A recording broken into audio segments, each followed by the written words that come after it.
You're welcome to this live session. I am going to be talking about how to migrate to China. Okay. So we tried several times the last time to, do this live session, but it wasn't possible due to technical difficulties. But yay, thank God, finally. Hi, It's good to see you. good to see you too. Finally, we're able to get this done and sorted, which is good. Thank you. What time is it now in China? Yeah, it's 1 a.m. midnight. 1 a.m. midnight. Sorry, we had to keep you up, but It's okay. that's possibly the only way we could have got it done, and we wanted to share with people on the opportunities that are out there. I found out that you lived in China. I reached out to you, and you've been super helpful with wanting to share this information. It's Last my time we pleasure. couldn't really talk about it at all because of network issues, complex connection issues. But today, thankfully, you're here. Guys, thanks for joining. For those saying do a video on Netherlands, there's a full video on my YouTube channel. Go to my YouTube and watch. I have a video there about the Netherlands. Today we're talking about how to migrate to China. All right, so bro, you were telling us the last time about China, the Republic of China. Give us a bit more detailed information about the place so that people know where they want to go to. Okay. Hello, guys. So China is the Asian parts of the continent, and with about 1.4 billion people as at 2019 populations. And then they have a landmass area of about 9.6 million square kilometers. The population is very, very large population. The population is dominated of technology, digital system, and they have, to the north of China is bounding a country called Mongolia. And then when you go to the southern China, you'll find out that there are countries like India, Pakistan, Nepal in the south. And then to the west, you'll find all your Afghanistan, Tajikistan, Kazakhstan, all these Kazakhstan. And then to the east, you'll find your Russia. And then you have your North Korea. They have two administrative regions, very, very powerful. It's a place for Chinese to go for relaxing. That's the Hong Kong and the Macau. And they have an island, which is Taiwan. They speak Mandarin. And of course, their president's name is Xi Jinping. I don't know if I call it well in Chinese, but that. Do you speak Chinese? I speak a little. I speak basic Chinese. Okay. They practice single party system and no religion. So everybody just sleep and wake up, and that's the beauty of China. Sleep and wake up. So. Their currency is renminbi yuan, and if you convert it to Nigeria exchange rate, it's about 1 renminbi equivalent to 75 naira. Previously, it was very, very low, which was 45. When I came to China in 2019, it was ranging between 45 to 50 yuan, 50 naira. Now it's 75. Now it's 75. So which means it's going to affect all your economy, education, businesses and everything, right? So what about China again? Yeah, they have good amusement parks, tourist center, the longest wall, which is the Great Wall of China. When you go deeper, you find out the Tiananmen Square, a very big setup like the olden ancient Chinese. And then you have Forbidden City, where you can find it's a very good, generally it's a very good site for tourists.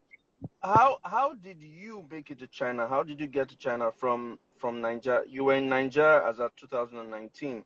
How did you get to move to China?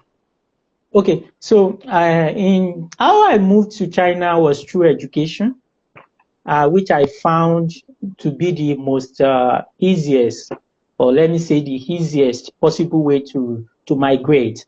In 2019, I got a Presidential Fellowship Award from the Chinese Academy of Sciences and the World Academy of Sciences to study a PhD degree for 4 years in pharmaceutical chemistry and natural products in the University of Chinese Academy of Sciences. So mine was scholarship. Scholarship. Yeah. How did you do it? What was the process like? You know, tell us everything. How you did it till you got to China. Give us the whole lowdown. Oh, okay. So what happened is usually China opens application for students from master's degree to PhD to apply. And then after the application, you know the application process, or do you want me to start? Yes, please tell us the process so that everybody listening can. Okay. So in my home case, the scholarship I got was CAS Tours. It's mainly for PhD. And CAS Tours is a collaboration of between Chinese Academy of Sciences and the World Academy of Sciences in Italy. The main focus of Italy is they support developing countries. They build their capacity in science and technology for young researchers like me. And then Chinese Academy of Sciences is my host country and my host institution. So these tours, they have other collaborating countries like South Africa, Pakistan, Malaysia, and some other countries, mainly supporting developing countries. So, but is it only for PhD, or is there a separate one for masters as well? Yes. As at 2019, Chinese have another type of scholarship called Belt and Road. But currently, they've changed the Belt and Road and CAS Tours. I was the last set of CAS Tours, and 2019 was also the last set for Belt and Road for master's scholars. But now they've changed it to ANSO. ANSO is now the current. Can you spell that? ANSO. ANSO. That means it's Alliance for International Society Organization, or Science Organization, sorry. Alliance for International Science Organization. That's the current scholarship that is equivalent to CAS Tours for PhD and Masters for Belt and Road. Okay. So what's the process like? What documents do they need to get? So what is there a website? How do they do it? So for you to apply for this ANSO now, so we'll be talking about ANSO now because that's the current. For you to apply for ANSO, ANSO has those two collaborating universities in China. And number one is the University of Chinese Academy of Sciences. And the second one is University of Science and Technology, China. These two universities have the full capacity to host scholars, prospective application for ANSO. So the process of these two universities is one, you need to get an acceptance letter from their hosting research institutions. And that means these two universities have about, let me say, between 30 to 40 research institutions across China, different provinces. Okay. You find they are specialized research institutions. So you contact the professors, they have a list. So once you go to Google, just press ASO, you find all the list of professors that can accommodate and accept students. So at the end of your search, maybe you got some professors in your area of specialization, right, that can take you. So you write a soft email to them requesting for supervision. So normally you can send as many as you can to all of them relating to your area of interest, your previous education, and also your focus. Then you get what we call acceptance letter. Probably they will reply you. If you are lucky, if it is not clogged, there are also some conditions you may need to take. You have to be resilient and keep sending mail because it's all over the world. Many people send mails. So at the end of the day, once you get an acceptance letter, that acceptance letter gives you about 50% to 70% assurance of you being selected for ANSO. So once you get the acceptance letter, go to the portal and upload your documents. It's a form on this ANSO platform.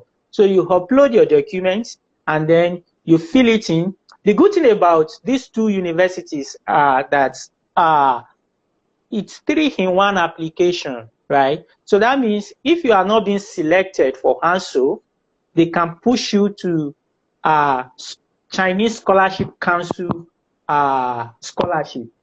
And then if you are not being selected for that, they can now push you to the university scholarship.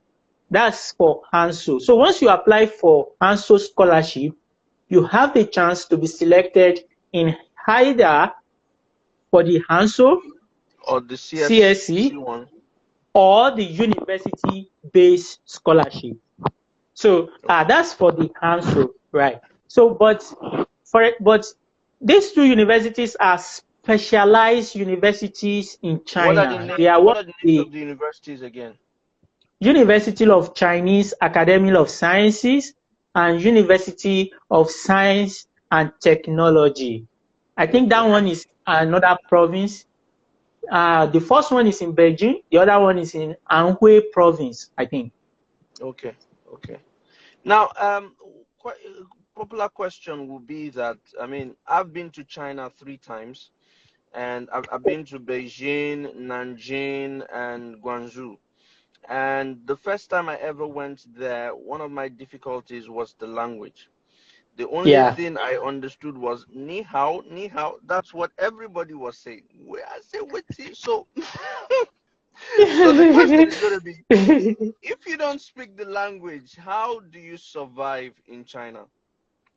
Yeah, it's really a very good question, really. But I'm very sure after 2 weeks you start surviving, especially when you look at where you are coming from. You want to survive. Nigeria know they carry last kind of a thing, and you have to just devise different means. Right? You'll be frustrated. Absolutely, I'm not disputing that. But generally, there are translator apps now that are even very, very effective. I mean, you can speak to it, it can voice to voice, you can write in English and it translates, and the other person can understand you. It's kind of difficult. Some Chinese are not patient enough to listen to you because, of course, you will still find someone who will help you. So basically, you rely on apps, translator apps, Google Translator, Baidu Translator. So many translators are there for you to. So it means that you have to navigate on.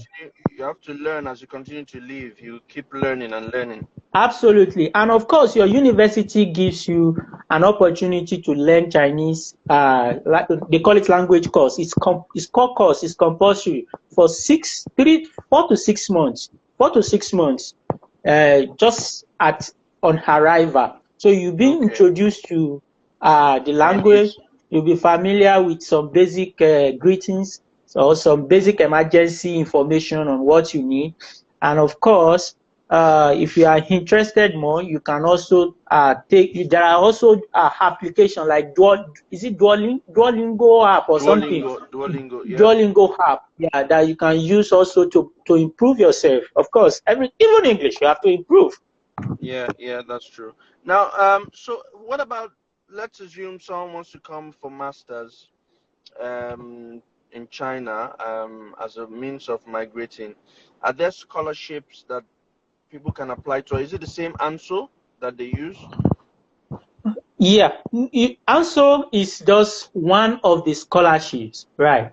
Another scholarship. Give us a list of other ones you have. Okay. So for prospective candidates, students who want to migrate to China, you can come either by self-funding or by scholarship, right? Self-funding is usually very, very easy, I think. Once you have a guarantor who can sign your, who can guarantee of your funding and all sorts of things.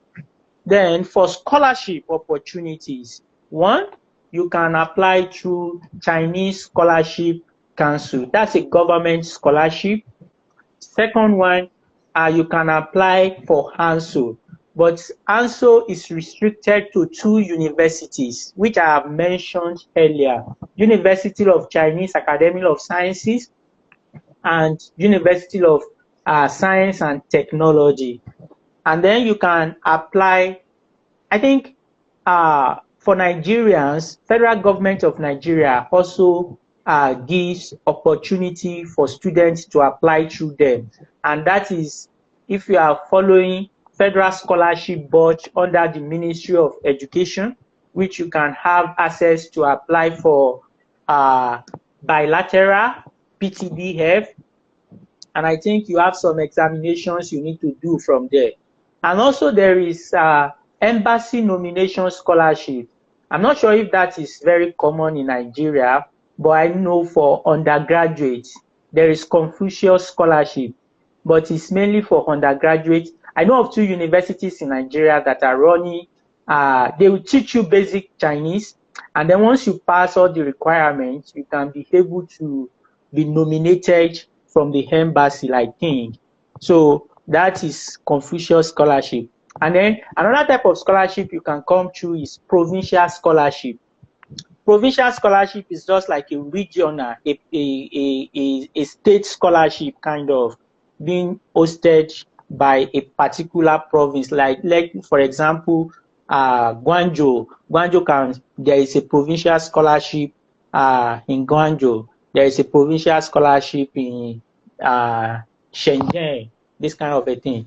And then you can also come to what we call university-based scholarship. University-based scholarship. That is also, but provincial and university-based scholarship, they are always depending on your Chinese scholarship results. If you are not being selected for your Chinese Scholarship Council application, you can be offered an alternative sort of for provincial scholarship or the university-based scholarship. But nevertheless, if you want to apply for this scholarship, you have to be fascinated with the universities in that region and see the options so that you can also do the application through the university, and then they can nominate you for provincial scholarship. Kind of. Okay. That works out perfectly. So IELTS, is it needed? Oh, no.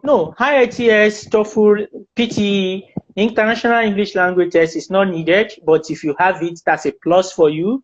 What you only need is a language proficiency letter from your previous university. It's usually being collected from the registrar office, which means they will just attest that you have been taught and trained and mentored in English language. It's a letter, it's going to have a letterhead which you will take. And then for your medicals, that if you type on Google too, you download your foreign physical examination form. It's usually in Chinese and English. Take it to any federal or state hospital. They run some tests for you, like your cardiogram, ECG. Yeah, ECG. Yeah, ECG. Yeah, ECG. Yeah. Then they run, I think that's the basic, your urine test and some other hematology test, just to confirm you are okay. And then the doctor signs and say academically fit or mentally fit, and it stamps it, and that's your foreign physical examination form. And then other documents you need, one, you need your transcripts, possibly in English and in, or of course, if you have studied in Chinese before, any other countries you have studied, you have to translate. Do you need to translate it to Chinese? No. Either English or Chinese. That's cool. Yeah. Now, another thing people would want to know is, can you work while you study? Oh, it's quite difficult to work while you study in China. Even Chinese don't work during academic session. It's kind of very difficult because most universities in China, well, let me speak for myself now, we work Monday to Saturday. So some Chinese come to work on Sundays. So it's not, if you are on full-time scholarship, I don't think it's possible. I've not seen, but you know our way. Some people still find what's it called? Lesson, teaching job. I come and teach my students English, and you get your pay, but it is really very, very illegal. On a scale of 1 to 10, how easy is it to get a scholarship in China? Yeah, on a scale of 1 to 10, I think to get a scholarship to China, I can put it at 50-50, right? 50-50, especially Chinese Scholarship Government Council, because on the application, you select maximum of 3 universities. If you go through campuschina.org, where you see the regions and the university, and then you go to your studyinchina.csc.edu.cn, where you can submit your application, you are eligible to apply for at least maximum of 3 universities. So the system is a unified system for all applicants. So it automatically gives you 1 slot. And if you get more than 1, you can only activate 1, right? Okay. You can only activate 1. Yeah. Okay. So yeah, we've been talking for the last 25 minutes now about moving to China and all that. I've seen some questions about people asking me to talk about Poland, Netherlands, and co. Guys, I have videos on my IG feed about Poland, Belgium, Germany, and if you don't want to watch it here, you want to watch it on YouTube, I also have it on my YouTube channel. I've discussed all those countries. How can people reach you if they want you to help them or ask questions? How can they reach you? Oh, okay. So if you want to reach me, basically, I'm active on my social media, Twitter. My Twitter handle is @INEMmanuel90. That's for my Twitter handle. And then on LinkedIn, you can also get through to me. That's Ayodeji Emmanuel. And then, of course, on Instagram, yeah, which I really don't like Instagram. I'm not an Instagram guy. So, but of course, you can also reach me through this platform too, INEMma. So these are the three three platforms. platforms. Okay. Yeah. So guys, we've basically been discussing how to move to China. He has gone to town and spoken about the different scholarships that are available and how to go about it. So if you have questions, reach out to him on Instagram, on Twitter. I would leave this video on my feed so that you can watch it anytime. It's INE Emmanuel 90 on Twitter, and on Instagram it's INE what? IMA. INE Ima on Instagram. I will leave this video as well. It will be on my YouTube channel anytime you want to watch it so that you can learn how to migrate. My opinion has always been that if you want to move, just move, and then from there you can plan to move elsewhere or stay back or do whatever you want, but leave your primary place at the moment and just move. It could be a springboard to greater things. Thank you very much, bro, for joining me on this episode. I know that I've been on your neck. Let me give you a hint. Let me give you a hint. Actually, there are foreign jobs in China. People don't know. There are foreign jobs, but for example, if you studied English language in Nigeria, it's one of the most paid job in China. So I encourage people to go on LinkedIn, on what's it called again? Indeed, and there is a popular website for you to search strictly for Chinese job. If you search Google and search hiredchina career.com, or you search Lawai, Law, then LAOWAI career. All this on Google, you can get a very good job that that doesn't have to do with nationality, right? It's a foreign expat job. And I know many Nigerians who are professors already in China. So I know many doctors who are also teaching in China, and they are well paid. They are very respected. So, of course, from my end. Yeah, okay. Thank you very much, INE Emmanuel. This has been very enlightening. Thank you so much. I've been on your neck and we've had technical difficulties along the line, but you've stood to the task and you've helped me through. Thank you so much. I'll be in touch in your DM. I'll send you a message, okay?